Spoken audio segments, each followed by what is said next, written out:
29살짜리 91년생 대통령이 있는 나라가 있어요. 그 나라는 희망이 있을까요? 29살짜리가 대통령 들어봤어요? 29살 91년생 대통령. 이 91년생 대통령은 25살 때 그 나라의 수도의 시장을 했어요. 그러니까 서울시장을 한 거예요. 25살에. 뭐지? 그 나라는 투표를 하는 나라예요. 투표를 하는 나라인데 25살짜리가 이렇게 출마하는 것도 신기하지만 25살짜리가 당선이 됐고요. 그 다음에 대통령 선거에 나와가지고 대통령이 됐어요. 그 나라는 미래가 밝을까요? 어두울까요? 여러분 아들이나 딸이 대통령이 됐어. 부모 된 입장에서 어떻겠어요? 이 나라 꼴이 어떻게 되겠나 큰일 나겠죠. 이 20대가 대통령이 되면 야 이거 너무 위험한 거 아니야? 우리는 나이가 많은 사람들은 20대, 30대를 굉장히 어리게 봐요.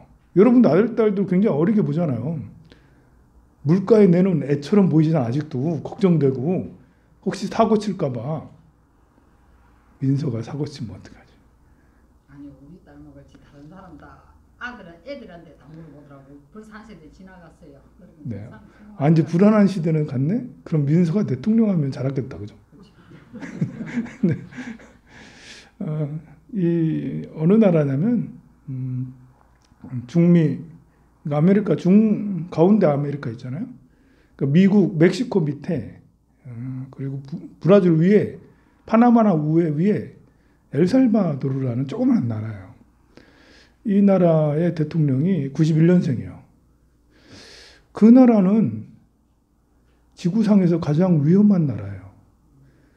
10만 명당 그 살인으로 죽는 사람, 10만 명당 살인으로 죽는 사람이 2015년도인가 이때가 104명을 찍었어요. 그렇게 얘기하니까 잘 모르겠죠. 10만 명당 104명이 죽은 게 얼마큼인지 모르.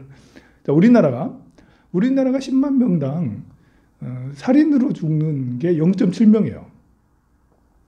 우리나라는 0.7명인데 엘살바도르는 104명이었던 때가 있었다라는 거예요. 전쟁도 아니야, 전쟁도.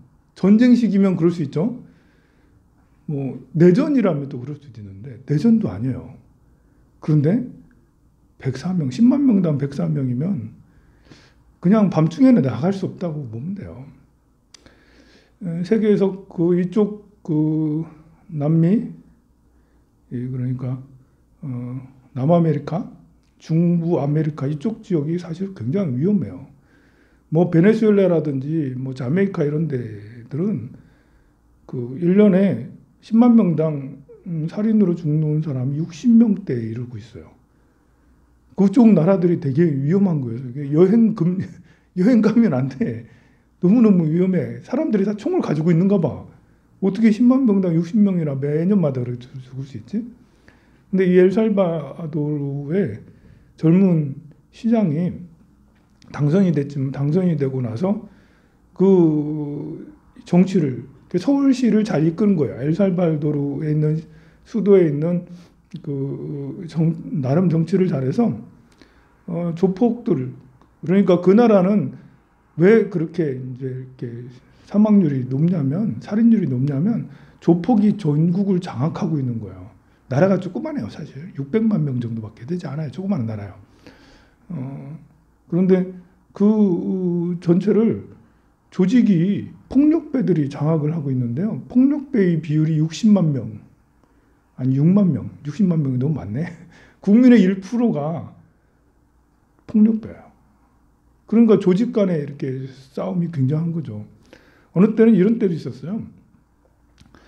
조직의 두목이 잡혔어.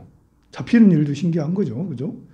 잡히지 않는데, 잡혔는데, 글쎄 그 조직들이, 두목이 이제 이 감옥에서 저 감옥에서 이제 이렇게 이감되는 그때 계엄령을 내렸어요. 아무도 움직이지 말라라고 계엄령을 내렸는데 버스는 뭐 다녀야 되잖아. 그거 다닌다고 버스 기사들 죽인 폭력배들이 우리가 계엄령을 내렸는데 아무도 움직이지 말라는데 왜 움직여 해가지고 군인이 그런 것도 아닌데요. 그런데 이제 부켈레라는 대통령인데요.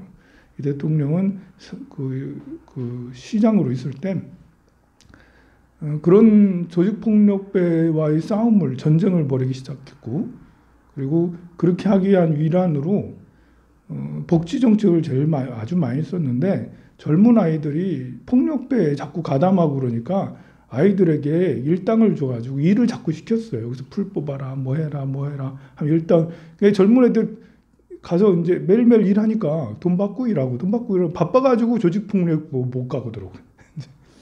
네, 그런 식으로 여러 가지 좋은 정책을 써가지고 나중에는 그 지지도가 88%에 이르렀어요. 아니 그 지지도가 88%라는 프로가 나올 수가 있나요? 어쨌든 이 젊은 그 정치가는 그렇게 해서 결국은 대통령이 됐는데요.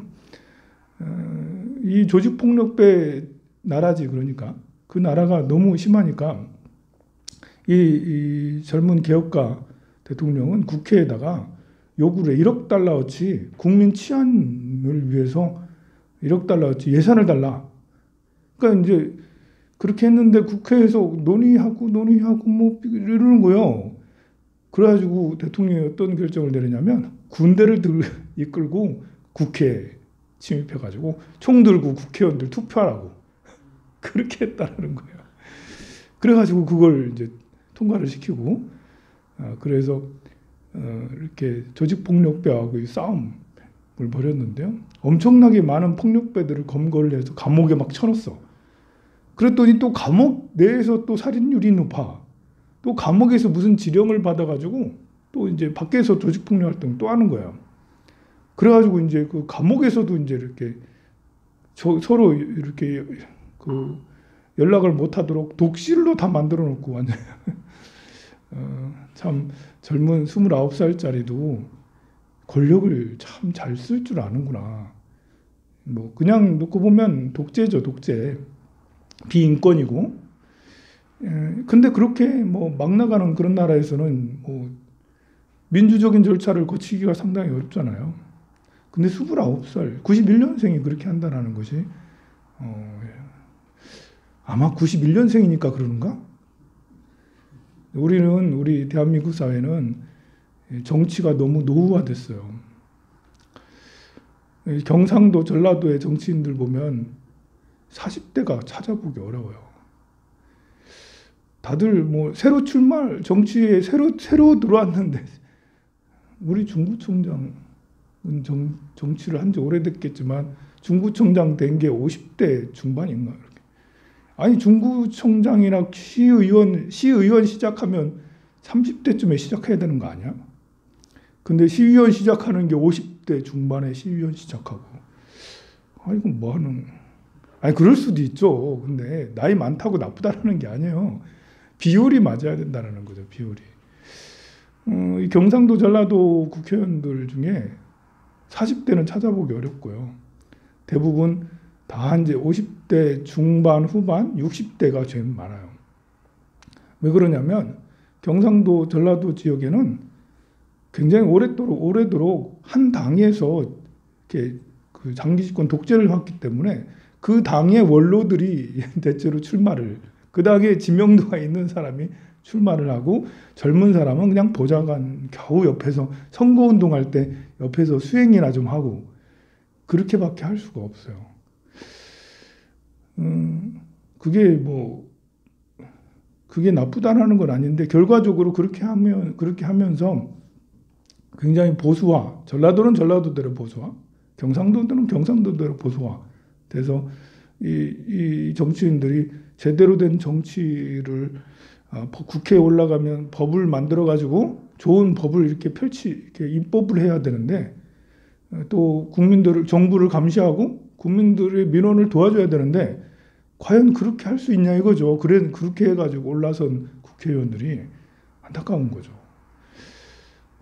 우리나라도 정치가 좀 그 연령대가 20대도 있고 국회의원이 30대도 있고 비율이 비슷하게 이렇게 가면 희망이 있지 않겠나라는 생각이 들어요. 이 코로나 상황 때문에 그런지 전 세계 사람들은 미국에 더 많이 의존하게 됐어요. 아니 코로나가 오기 전까지만 해도 우리가 뭐 미국에 그렇게까지 뭐 영향을 많이 받나?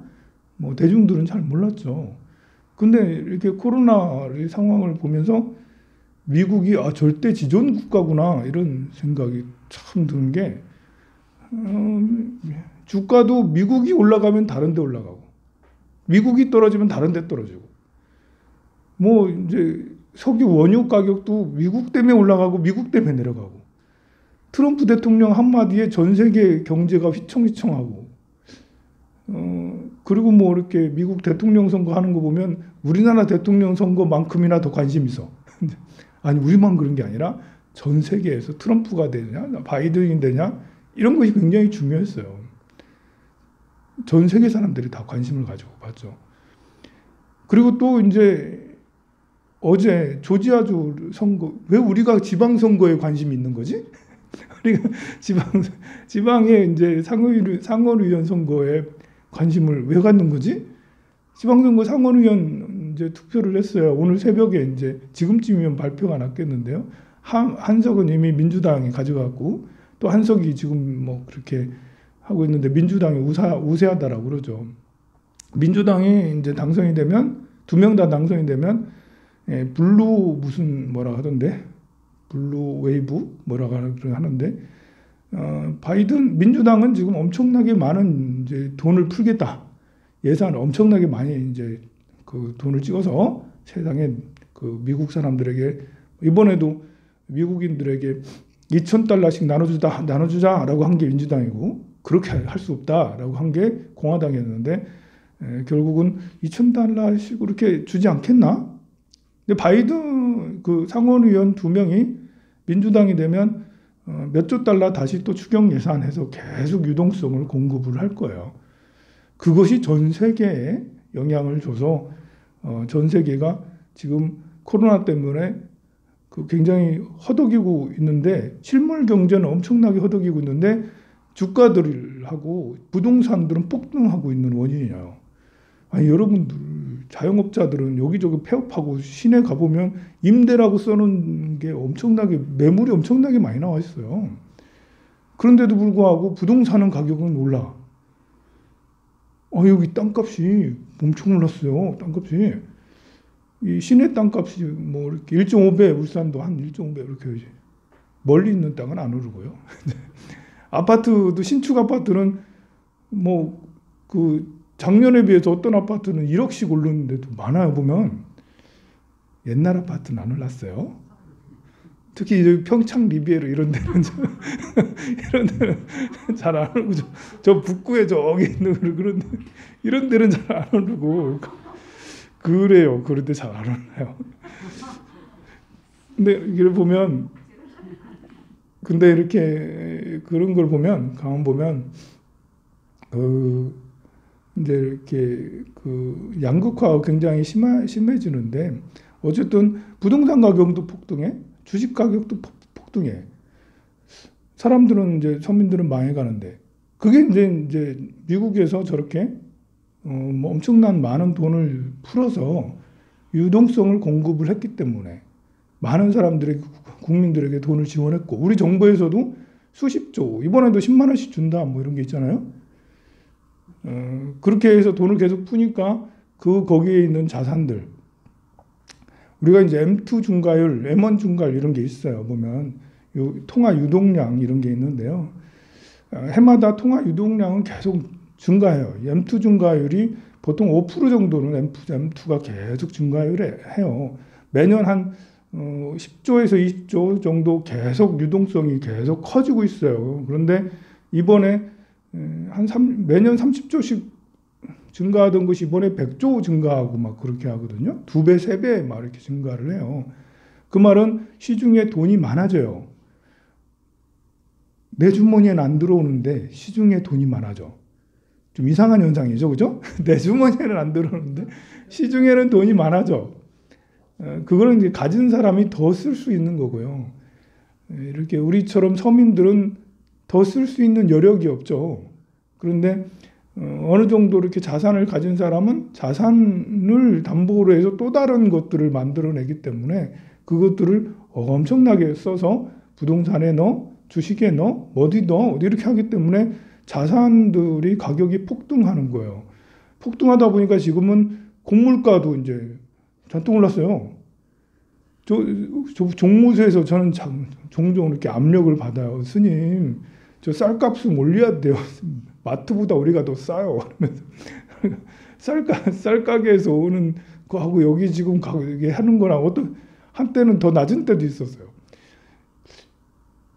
그 곡물 가격이 계속 오르고요. 콩 가격도 2배 가까이 막 오르고 막 옥수수 가격도 원두도 뭐 이렇게 밀도 뭐 이렇게 계속 자산의 가격이 3, 4월 달에 비해서 엄청나게 지금 오르고 있고 작년에 비해서 더 비쌌다라는 거예요. 우리는 모르고 있죠, 그죠? 우리는 지금 이렇게 서민들은 지금 한 대 폭 맞아가지고 정신이 해롱해롱해가지고 지금 지금 뭐지? 2단계, 3단계를 푸냐 안 푸냐 뭐 지금 1,000명이 넘고 안 넘고 뭐 이런 게 서민들은 이런 게 중요해. 빨리 이제 코로나 확진자가 줄어가지고 이제 시내도 마음대로 가고 여행도 빨리 가고 이런 게 중요한데 돈 있는 놈들은 그럼 별로 안 중요해. 차라리 유동성이 계속 공급해. 계속 나라에서 돈 풀면 좋겠다. 계속 오르니까. 그리고 여기다도 넣고 저기다 넣고 그들은 이제 2배, 3배 증가하고 그러죠. 자, 그래서 이제 지금 미국의 그 조지아주가 어디냐면 우리는 텍사스라는 건 다 알잖아요. 그죠? 남북 전쟁하고 그런 거 남부, 북부 다 알잖아요. 남부는 면화를 많이 해서 흑인들이 많고 뭐 이런 거 있잖아요. 우리 오케이 목장이라는 서부 영화 다 봤을 거예요. 거기에 현장이 바로 조지아주예요. 남부죠, 남부. 남부들은 대체로 이렇게 공화당 이렇게 오랫동안 공화당 지지자가 많았는데요. 이번에는 특이하게 바이든을 지지를 했고 지금 2명의 상원의원 중에 1명은 이미 민주당이 됐고 또 1명도 그럴 확률이 높다라고 하니까 트럼프가 인간이 잘못하긴 했는가 봐. 얼마나 잘못했으면 보통 미국 대통령 2번씩 다 찍고 간다는데 혼자만 1번밖에 못하고 그 상원도 하원도 전부 다 민주당에 내주고 우리나라만 민주당이 지금 이제 독재하는 게 아니고 미국도 이제 곧 있으면 오늘 지금쯤이면 발표 났을 것 같은데 2명 다 민주당이면 상원 하원 모두 다 과반수 이상이기 때문에 민주당이 독재하게 돼 있거든요. 자, 그런 것이 우리가 왜 그런 데 관심 갖지? 라는데 뭐 이렇게 그 자본사회에 살다 보면 실물 경제에 대해서 우리가 거시적인 안목 그리고 미세적인 안목들을 가지고 있어야 돼요. 경제 흐름을 읽어야 되는 거예요. 탑다운 방식으로 탑다운 방식이라는 건 위로부터 아래로 내려오는 게 탑다운이고 아래로부터 위로 올라가는 게 버튼업이라고 그러거든요. 탑다운 방식으로 봐야 될 필요가 있는 것은 뭐냐면 경제의 흐름들을 지켜봐야 된다는 거죠. 그래야지 들어갈 때 들어가고 나올 때 나오고 아니 이렇게 자산 이렇게 운용에 아무 관심 없는 사람은 관심 없어도 돼요. 그런데 이 세상 살아가면서 그래도 일반적인 세상 돌아가는 것들은 알고 있으면 좋잖아요. 여러분들이 자산 운용을 하든 안 하든 세상은 이렇게 돌아가는구나. 그래야지 여러분들이 이렇게 세상에 속아 넘어가지 않을 거 아니에요. 최소한 세상을 내가 움직이지 못해도 속아 넘어가진 말해야지.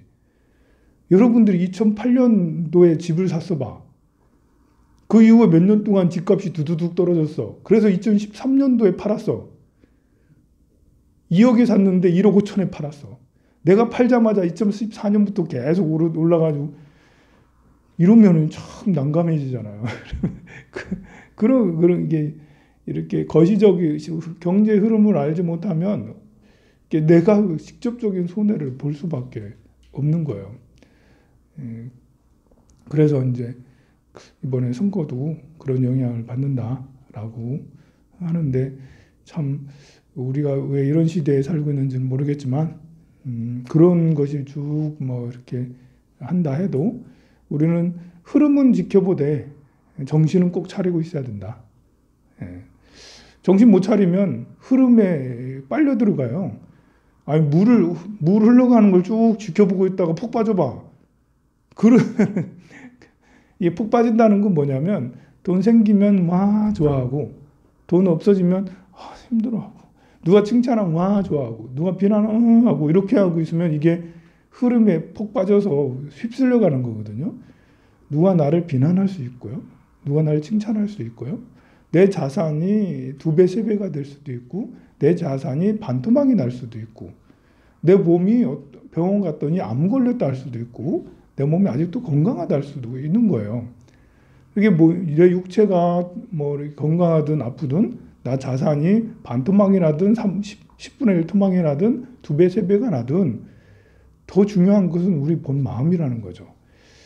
그런 흐름을 지켜보라 하는 것들도 왜 흐름을 지켜보면 잘된 놈들만, 잘된 사람들만 보는 게 아니거든요.